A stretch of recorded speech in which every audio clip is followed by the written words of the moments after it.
Asdira, salam alaikum, bonjour ou bonsoir les amis. J'espère que vous allez bien partout où vous vous trouvez.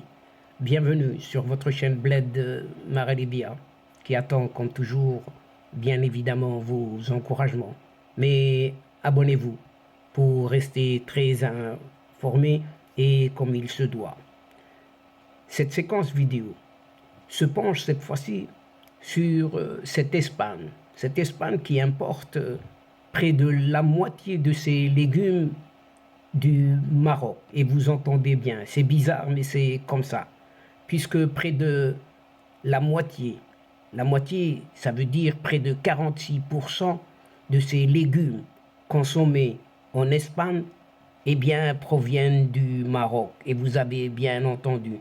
Cela selon des données de cet observatoire du secteur DBK d'Informa. Et nous allons voir brièvement ce qu'il en est ici. En 2022, l'année dernière donc, l'Espagne a importé pour 3 milliards et demi, vous entendez bien, 3 milliards et demi d'euros de fruits et légumes, soit une augmentation pas moins de 12,8% par rapport à l'année précédente. Sur ce total, 20% des fruits et 46% des légumes provenaient du Maroc. Et vous entendez bien, tout cela provenait du Maroc. Et le Maroc est l'un des plus grands exportateurs de produits agricoles vers le Royaume-Uni et l'Union européenne, avec beaucoup, vraiment beaucoup de fruits et légumes destinés en particulier à l'Espagne. La tomate, par exemple, rien que la tomate, est l'un des produits marocains les plus importés en Europe. C'est une marque déposée. Des données récentes qui nous viennent de Fresh Plaza qui montrent que le Maroc a presque dépassé l'Espagne voisine dans les exportations uniquement des tomates vers cette Union européenne entre la période de 2018 et 2022. En particulier, les exportations du Maroc vers l'Union européenne, écoutez bien, ont augmenté de 38%, moins que ça, rien que ça, de 38% au cours des 10 premiers mois seulement de 2022. Mais l'exportation apporte aussi des inconvénients.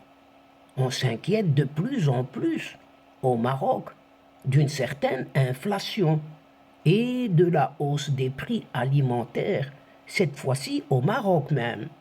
Les prix des fruits et légumes ont récemment augmenté énormément en raison de la faible pluviométrie, pas de pluie quasi, et d'autres problèmes climatiques. Le gouvernement, lui, a annoncé un certain nombre de mesures pour y remédier à la pénurie de légumes sur les marchés marocains, notamment en limitant quelque peu l'exportation de tomates et de légumineuses, par exemple, afin tout simplement de maintenir l'équilibre de l'offre nationale.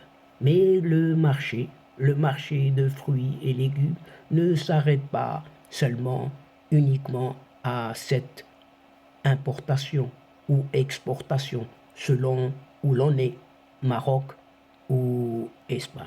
Et donc, chers amis, mesdames et messieurs, c'est ici que prend fin cette courte séquence tout en prenant congé de vous, mais nous espérons vous retrouver très très bientôt avec un immense plaisir et comme d'habitude, bien sûr. Merci pour votre participation, de nous suivre jusqu'au bout, sans oublier de nous aider mutuellement, d'aider votre chaîne en vous y abonnant tout simplement afin d'être informé et surtout en partageant les séquences vidéo de votre chaîne. Quant à moi, il ne me reste plus qu'à vous dire au revoir les amis. L'asdiqa, salamu alaikum wa rahmatullah. À bientôt. Ma'a salama.